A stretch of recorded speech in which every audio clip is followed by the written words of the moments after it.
तनाव और दबाव। और मैंने आप लोगों को एक ओजांग सर लॉ सिखाया था, याद है? ओजांग सर का एक नियम, ये लिख लो। मैंने आपको बताया था कि टाइम और प्रेशर व्युत्क्रमानुपाती होते हैं। लिखो ओजांक लॉ, ठीक है? This is Ojaank law. क्या है ये? ओजांक लॉ है।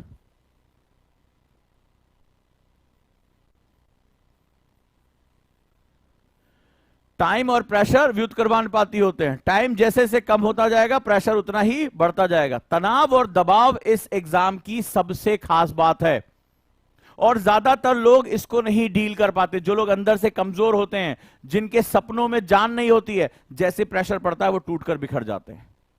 और जिनके सपनों में जान होती, जिनका उद्देश्य बहुत क्लियर होता है, जिनके लिए डू और डाई होता है, वो दबाव पड़ने पर निखर जाते हैं। तो चॉइस आपकी है कि दबाव पड़ने पर बिखर जाएंगे या दबाव पड़ने पर निखर जाएंगे। जो निखर जाएगा, दुनिया उन हीरों की कीमत लगाती है, उनको जो है इज्जत देती है। माथे पर लोग लगाकर घूमते हैं, मुकुट में लगाकर घूमते हैं, मड़ी बन जाते हैं। और जो बिखर गया वो पैरों के नीचे रौंद दिया जाता है। ये चॉइस आपकी है, लेकिन इस एग्जाम में स्ट्रेस और प्रेशर ये ऑटोमेटिक गिफ्ट है, और ये हेल्थ इश्यू क्रिएट करता है, ये तमाम तरह की दिक्कतें करता है। और स्टूडेंट, यहीं से मैंने खुद देखा, गुरुकुल में कई शेर आए दहाड़ते हुए कि अरे सर, सपनों में इतनी जान है, ये कर देंगे वो कर देंगे। एक दो बार बीमार हुए, ज्यादा देर हमने लाइब्रेरी में बिठा के पढ़ा दिया, ज्यादा हमने जो है अनुशासन कर दिया, छटपटा के भागे। कुछ तो हॉस्टल छोड़ के भाग गए।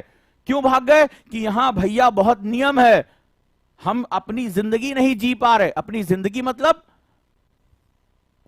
अपनी जिंदगी मतलब कभी भी वेब सीरीज नहीं देख पा रहे। यहां तो उजांग सर पे बैठे हुए, मेंटर सर पे बैठे हुए हैं। तो वो देश का सबसे बड़ा एग्जाम तो पाना चाहते हैं, लेकिन उसकी कीमत अदा नहीं करना चाहते।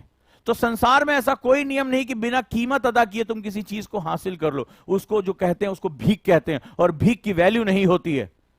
जब आप बिना कीमत दिए किसी चीज को हासिल कर लो तो वो हासिल करना नहीं होता, उसको भीख मांगना कहते हैं। तो मेरे दोस्त, ये यूपीएससी यहां छीनना पड़ता है, उसकी कीमत अदा करनी पड़ेगी। वो तुम्हारा रक्त भी होगा, तुम्हारा पसीना भी होगा। तो डरना किस बात का है? अगर तुम डर गए तो किसी काम के नहीं रह गए। जिन ढूंढा तिन पाइयां, गहरे पानी पैठ। अरे जिसको मोती पाना है उसको पानी में छलांग लगानी पड़ेगी। और मैं बकुरा बूढ़न डरा रहा किनारे बैठ, कि मैं डर के मारे कह रहे पानी में कहीं डूबना, किनारे बैठा। उसको मोती नहीं मिलने वाला। मोती उसी को मिलेगा जो गहरे पानी में डूबेगा, जो छलांग मारेगा। तो वहां पर ये इंपॉर्टेंट सेगमेंट है ना। तो आप, ये तनाव और दबाव आपका सबसे बड़ा दुश्मन है। कितने लोगों को ऐसा लगता है कि तनाव और दबाव आपका सबसे बड़ा दुश्मन है? मुझे कमेंट करके बताइए। हर समय स्ट्रेस होता है, हर समय प्रेशर आता है, हर समय घबराहट होती है, पसीना आता होगा कि नहीं होगा, और यहीं से तुम्हारा डिक्लाइन शुरू हो जाता है। Next, uncertainty of success. इस एग्जाम का सबसे बड़ा कैरेक्टर है सफलता की अनिश्चितता, होगा या नहीं होगा। तो कैसे निकलेंगे इससे? कई बच्चे पूछते सर नहीं हुआ तो क्या होगा। यूपीएससी एक ऐसा एग्जाम है दोस्त, जो उसको सबको तैयार करना ही चाहिए।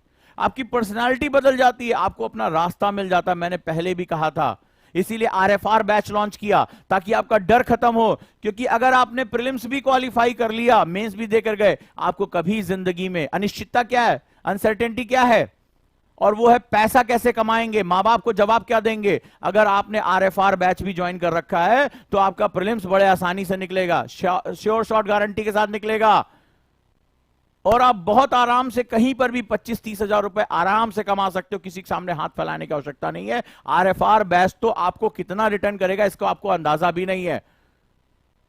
तो यूपीएससी की तैयारी कभी भी आपको, अगर आपने प्रोसेस सही से एंजॉय किया है, पढ़ने के समय आपने कामचोरी नहीं की है, दिल से आप जो है सब्जेक्ट में गए हैं, तो कभी भी इस एग्जाम में असफलता आपको मिल ही नहीं सकती है। आप निश्चित रूप से सफल होगे, चाहे आईएएस में सफल हो, पीसीएस में सफल हो, तमाम गैजेटेड ऑफिसर की जॉब निकलती है उसमें सफल होगे, अच्छे टीचर बन सकोगे, अच्छे मेंटर बन सकोगे, अच्छे राइटर बन सकोगे, और आपको कभी भी जिंदगी में मान सम्मान और पैसे की कमी नहीं रह जाएगी। ये इस एग्जाम की सबसे खास बात है। लेकिन शर्त एक ही है, और वो है कि अपनी प्रक्रिया में बेईमानी मत करना। जब पढ़ने का मौका तो अच्छे से पढ़ना, लिखने का मौका अच्छे से लिखना, जब मेहनत करनी हो तो अच्छे से करना। रिजल्ट तुम्हारे हाथ में, सफलता अपने आप मिल जाएगी। इस एग्जाम में वो सभी व्यक्ति जो ईमानदार रहे अपनी प्रोसेस में, उनको असफलता मिलती ही नहीं। इसमें है ही नहीं असफलता।